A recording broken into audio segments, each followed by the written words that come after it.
Assalamualaikum warahmatullahi wabarakatuh. Insan pendidikan, jangan lupa subscribe channel YouTube Dinas Pendidikan Provinsi Jawa Timur. Kalau dulu antri korupsi, sekarang wajib hukumnya anti korupsi.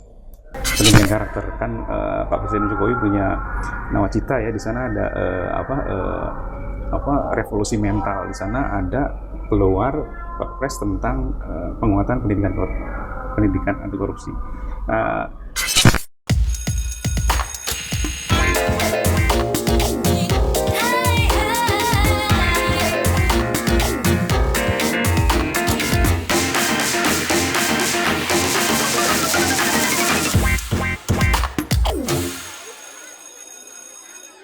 Halo, insan pendidikan, kembali bertemu bersama kami dalam program podcast Sapa Insan Pendidikan. Nah, pada episode kedua kali ini yang akan kita bahas adalah mengenai pendidikan anti korupsi. Selama ini kita pasti selalu mendengar apa itu pendidikan anti korupsi dan selalu digaungkan pendidikan anti korupsi. Nah, bersama kita kali ini sudah hadir narasumber yang sangat luar biasa. Yang pertama ada Bapak Kepala Dinas Pendidikan Provinsi Jawa Timur dan juga ada salah satu narasumber dari KPK Insan Pendidikan. Saya akan menyapa terlebih dahulu Bapak Kepala Dinas, Bapak Dr. Insinyur Wahid Wahyudi. Selamat pagi. Pagi. Bisa menyapa Insan Pendidikan terlebih dahulu, Bapak. Assalamualaikum warahmatullahi wabarakatuh kepada para insan pendidikan. Nah, kemudian yang kedua insan pendidikan ada Bapak Rama dari KPK yang kita untuk lebih akrabnya dipanggil Bapak Koko. Selamat pagi, Bapak Koko. Pagi. Bisa menyapa insan pendidikan terlebih dahulu. Wabarakatuh. Salam buat semua insan pendidikan di Jawa Timur. Nah, seperti yang saya sampaikan tadi, Bapak, kalau ini episode kedua membahas mengenai pendidikan anti korupsi atau lebih disingkat dengan PAK. Tapi kita membahasakannya pendidikan anti korupsi saja ya, Pak Kadis. Nah, sejauh ini pendidikan anti korupsi yang sudah diimplementasikan Dinas Pendidikan seperti apa, Bapak? Yang pertama tentu kami mengucapkan terima kasih dan memberikan apresiasi kepada KPK yang melakukan berbagai langkah, bahkan boleh saya katakan melakukan gerakan di dalam pemberantasan korupsi ini.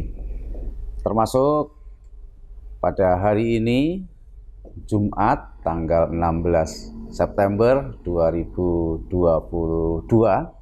KPK melakukan pembinaan kepada keluarga besar pendidikan, baik itu kepada Dinas Pendidikan Provinsi Jawa Timur maupun kepada Kepala Dinas Pendidikan Kabupaten Kota se-Jawa Timur, termasuk kepada Inspektorat baik Provinsi maupun Kabupaten Kota se-Jawa Timur.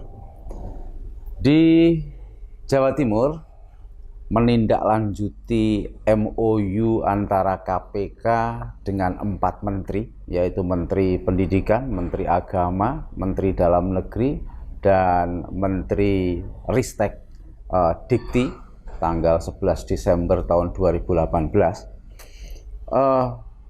Jawa Timur membuat peraturan gubernur nomor 83 tahun 2019. Dan di dalam peraturan gubernur itu sudah cukup terinci apa yang harus dilakukan pada dunia pendidikan. Di antaranya adalah memasukkan materi di mata-mata pelajaran, termasuk juga melakukan kegiatan-kegiatan ekstrakurikuler, termasuk juga workshop, seminar, itu kita lakukan. Dan bahkan di Jawa Timur ini juga ada sekolah taruna. Saat ini Jawa Timur sudah memiliki 5 SMA taruna, yaitu Taruna Bayangkara di Banyuwangi, ini kerjasama antara Pemprov Jatim dengan Polri. Kemudian SMA Taruna Nala, ini bekerja sama dengan TNI Angkatan Laut. Kemudian SMA Taruna Brawijaya di Kediri, ini bekerja sama dengan TNI Angkatan Darat. Dan SMA Taruna Angkasa di Madiun, ini kerjasama dengan TNI Angkatan Udara, dan SMA Taruna Madani, ini di Bangil Pasuruan, ini kerjasama dengan pondok pesantren yang berada di Bangil, dilengkapi juga kerjasama dengan TNI Angkatan Laut, di mana SMA Taruna ini adalah SMA unggulan, di mana kesamaptaan dan wawasan kebangsaan menjadi prioritas di sekolah-sekolah ini, dan tentunya ini endingnya juga terkait dengan upaya penegakan anti korupsi. Dan saya yakin dunia pendidikan ini sangat penting di dalam membangun anak bangsa, yang saya sering mengatakan kalau dulu antri korupsi, sekarang wajib hukumnya anti korupsi. Seperti itu ya Pak. Jadi luar biasa sekali. Artinya 5 SMA Taruna itu baru ada di Jawa Timur ya Pak? Betul. Jadi istilahnya pelopor ini Pak ya Jawa Timur ya. Luar biasa untuk Jawa Timur. Nah kemudian untuk Pak Koko ya, tadi Pak Kadis sudah menjelaskan penerapan implementasi di Jawa Timur sudah sangat luar biasa. Ada SMA Taruna dan ada SMA lain yang tetap intinya di mata pelajaran itu juga sudah dimasukkan pendidikan anti korupsi gitu kan. Nah dari kacamata KPK sendiri, pendidikan anti korupsi itu seperti apa Pak? Baik, terima kasih. Secara payung hukum, pendidikan anti korupsi ini adalah amanat undang-undang. Di Undang-Undang 19 Nomor 2019 itu KPK memiliki wewenang untuk melaksanakan pendidikan anti korupsi pada semua jejaring pendidikan. Kalau di undang-undang sebelumnya itu semua jenjang pendidikan, kalau di undang-undang yang baru itu semua jejaring pendidikan. Kalau dulu cuma SD, SMP, SMA, perguruan tinggi. Kalau sekarang semua sekolah formal itu, sekolah informal, masyarakat, dinas, sampai badan pelatihan itu semuanya kita intervensi dalam kaitannya sebagai bagian dari Trisula pemberantasan korupsi. Jadi KPK itu punya tiga pilar, 3 sula pemberantasan korupsi. Yang pertama itu adalah pendidikan. Pendidikan ini upayanya dalam membangun nilai, karena tidak ada satupun koruptor yang tiba-tiba jadi koruptor. Nggak ada yang tiba-tiba bangun tidur gitu ya, aku mau korup, itu nggak ada. Itu biasanya sudah dibiasakan dari kecil oleh keluarga, lingkungan, dan sekolah bahkan. Misalnya kalau keluarga, ya anekdot bahwa Dek, kalau ada yang nyari bapak, nanti bilang bapak nggak ada di rumah. Bapaknya lagi tiduran misalnya gitu ya. Itu kan bibit koruptif yang kemudian kalau dibiasakan, itu menjadi hal yang dia biasa disuruh bohong, dia bohong sendiri, dan di sekolah juga kita tidak pernah menghargai mereka yang jujur. Sekolah kita itu hanya menghargai mereka yang punya nilai bagus, sehingga keluarga lingkungan itu selalu kalau ada UN dulu selalu mencari bocoran soal, bocoran jawaban gitu, sehingga mereka yang jujur, yang disiplin, yang peduli itu nggak pernah. Sehingga kita dari sulai yang pendidikan ini kita berharap kita bisa membangun nilai seperti Pak Kadis tadi bilang, sehingga kita punya generasi yang nggak mau korupsi gitu, nggak mau korupsi ya.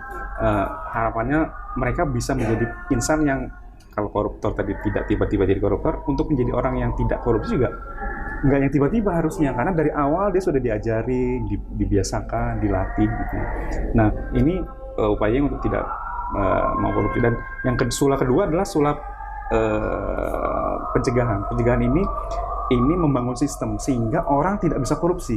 Kalau yang misalkan dulu mau daftar ke sekolah itu kita datang subuh-subuh ya Pak ke sekolah. Saya pernah daftarin anak SD, ngantri dari jam 3 subuh Pak, supaya bisa nulis di formulir yang cuma ada 10 kolom itu. Sehingga pas dibuka jam 4 itu saya udah langsung nulis, dan itu pun saya kebagian di list nomor terakhir anak saya itu. Tapi sekarang kan udah enggak, udah pakai PPDB online, sehingga pertemuan antara pemberi layanan dan penerima layanan itu dikurangi, sehingga harapannya dari perbaikan sistem ini orang tidak bisa korupsi. Kalau tadi pendidikan tidak mau korupsi, ini tidak bisa korupsi. Nah yang terakhir ya dari penindakan itu ya udah tanggepin aja, karena orang-orang yang udah punya karakter itu mau diajarin seperti apapun itu agak sulit. Bung Hatta bilang kalau tidak cakap itu bisa dilatih, kalau tidak terampil bisa dikasih pembekalan gitu. Tapi kalau tidak jujur itu sulit. Nah makanya untuk mereka yang sudah korup udah tangkap itu aja. Nah sula yang ketiga itu penindakan itu harapannya membuat orang jera, takut untuk korupsi, sehingga pendidikan ini adalah bagian dari pembangunan nilai, sehingga kita berharap 30, 50, 100 tahun mendatang kita punya generasi yang nggak mau korupsi itu, karena ini anti korupsi ini kan membangun nilai yang ada di keluarga, masyarakat, dan dunia pendidikan, sehingga nanti ketika ada yang jadi kepala sekolah berintegritas, otomatis karena dia sudah terbangun nilainya, menjadi pejabat negara juga pejabat negara yang berintegritas, menjadi aparat penegak hukum juga aparat penegak hukum yang berintegritas, bahkan ketika dia menjadi pimpinan negeri ini, presiden, dia menjadi presiden yang berintegritas. Tadi Pak Kako juga menyampaikan bahwa contoh terkecil dari kita bisa menyebutnya tersistem ya Pak ya, karena sudah dari kecil sudah diberikan ayah tidak ada, artinya korupsi itu bisa tersistem mulai yang bersangkutan dari kecil gitu. Nah oleh sebab itu kira-kira bentuk pendidikan anti korupsi yang harus ditekankan itu seperti apa, dan kemudian siapa saja yang harus menerapkan itu? Pendidikan anti korupsi ini kalau nomenklaturnya itu adalah pendidikan karakter dan budaya anti korupsi. Jadi sebenarnya kita punya cantolannya itu pendidikan karakter, kan Pak Presiden Jokowi punya nawacita ya, di sana ada revolusi mental, di sana ada keluar Perpres tentang penguatan pendidikan anti korupsi. Dari situ sebenarnya kita menjadikan itu sebagai bahan untuk membuat pendidikan anti korupsi ini mengintervensi semua hal, Mbak. Tri pusat pendidikan itu adalah keluarga, lingkungan, dan dunia pendidikan. Karena ini bukan tugas satu lembaga, ini bukan tugas satu unsur saja. Semua harus saling terkait dan saling membantu. Istilahnya ketika guru mengajarkan anak-anak nggak boleh telat, yang telat nggak boleh masuk sekolah. Tapi ketika anak-anak yang nggak telat tiba-tiba mereka melihat gurunya terlambat dan bisa masuk, itu kan hal yang hambar ya. Kalau kita mungkin ngomongnya ambiar itu, ngajarin telat kok gurunya telat gitu istilahnya. Jadi itulah antara orang tua dan sekolah. Bisa juga misalkan ketika gurunya sekolahnya mengajarkan anak-anak kalau naik motor harus pakai helm. Semua diajarin pokoknya naik motor pakai helm, jalan di pinggir jalan, di trotoar, nggak boleh buang sampah sembarangan. Begitu mereka keluar sekolah, yang nggak pakai helm banyak, sampah berserakan di pinggir jalan, bahkan di sungai orang dengan santai melempar, mereka kan jadi bingung. Yang diajarin A, kenyataannya B sampai Z gitu. Nah ini makanya semua ini harus bisa saling bersinergi. Kita menyebutnya ekosistem pendidikan. Kita lagi mau buat indeks Pak, sehingga nanti ada indikator-indikator di mana dinas dan jejaring pendidikan di daerah itu seperti apa intervensinya, selain KPK sebagai trigger mekanisme ke dinas terkait, terus dinas menindaklanjuti seperti apa, karena kita butuh generasi yang nggak mau korupsi nih, karena mau sebagaimanapun orang dinas bikin peraturan, kalau karakter orangnya udah nggak bisa diatur, ambiar gitu banyak. Sama aja antara teori dan praktik. Iya, benar. Iya, benar. Nah, tadi Pak Koko juga menyampaikan bahwa sekarang sudah bukan melalui pendidikan lagi ya Pak ya, tapi sudah jejaring pendidikan. Ya. Jadi mulai pendidikan informal, bahkan keluarga juga menjadi pembelajaran utama ya Pak yang pertama.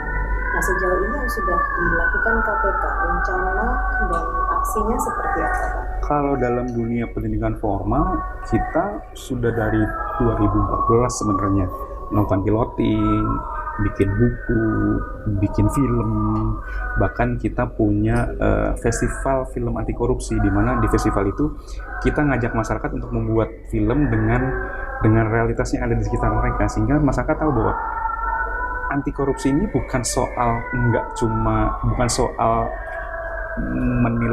mencuri uang rakyat, tapi juga berarti sesuatu yang terkait dengan perilaku koruptif gitu, sehingga kita berharap dari materi-materi itu, intervensi di pendidikan formal itu bisa membuat kita saling bersinergi sih sebenarnya, karena kita nggak mungkin kerja sendiri KPK, karena KPK ya cuma satu di Jakarta, untuk urusan Dikdasmen juga kita cuma 10 orang kali untuk nanganin semua. Jadi emang kita harus bekerjasama dengan dinas pendidikan seluruh Indonesia. Kita harus bekerjasama dengan kementerian karena mereka yang punya materinya gitu. Jadi kita bekerjasama dengan pemerintah daerah, karena mau diatur seperti apapun sama Menteri Pendidikan, ketika guru dan kepala sekolahnya digaji oleh pemerintah daerah, kita tetap harus bekerja sama dengan pemerintah daerah biar semua stakeholder kita bisa istilahnya bisa punya ikatan lah. Karena kalau tidak, ya yang namanya orang yang tidak terikat, ya disuruh apapun karena tidak terikat dia tidak bisa kita arahkan. Itu udah kita lakukan semua. Luar biasa untuk yang intervensi dari KPK ke jejaring seluruh masyarakat sudah luar biasa ya. Terima kasih untuk penjelasannya, dan terakhir untuk Bapak, pesan untuk insan pendidikan Pak terkait dengan pendidikan anti korupsi ini. Ya. Alhamdulillah, berbagai prestasi diraih di dunia pendidikan di Jawa Timur.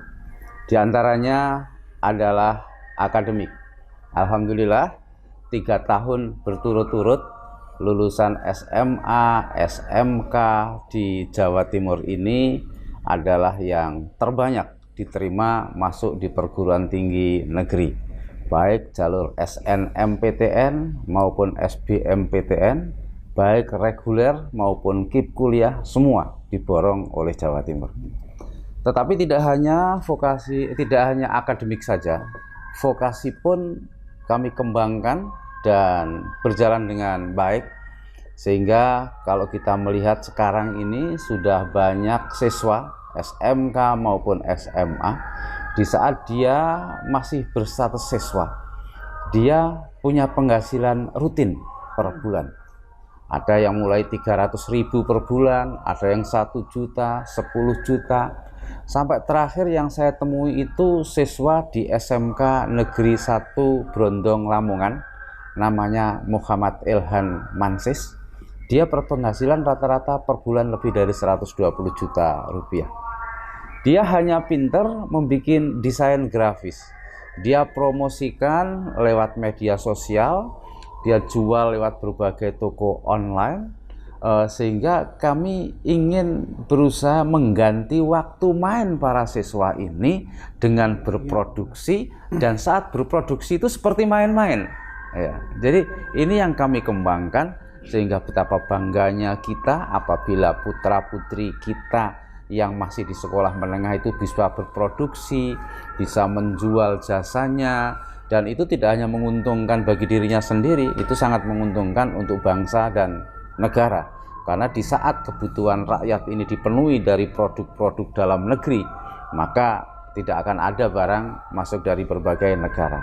Dan yang terakhir tentu keberhasilan akademik dan vokasi kewirausahaan ini akan kita bersama-sama berupaya juga berhasil di dalam pendidikan karakter, khususnya yang saat ini kita lakukan adalah pendidikan anti korupsi.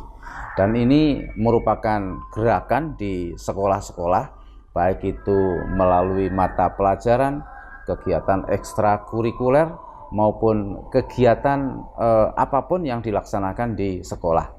Namun seperti yang disampaikan KPK tadi, bahwa korupsi itu, untuk membangun anti korupsi itu menjadi tanggung jawab bersama, baik sekolah, keluarga maupun masyarakat, karena ini sistem.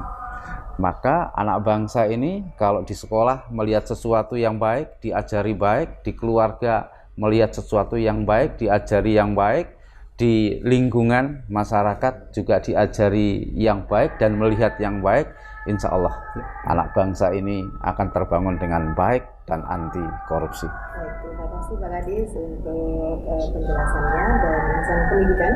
Demikian tadi program Sapa Insan Pendidikan episode kedua dengan judul Pendidikan Anti Korupsi. Hari ini luar biasa sekali, kita sudah berbincang dengan Bapak Kepala Dinas, Bapak Wahid Permudi, dan juga dari Komisi Pemberantasan Korupsi, Bapak Pemda. Semoga Jawa Timur tetap selalu menjadi barometer pendidikan nasional dan tetap cetar luar biasa. Salam pendidikan.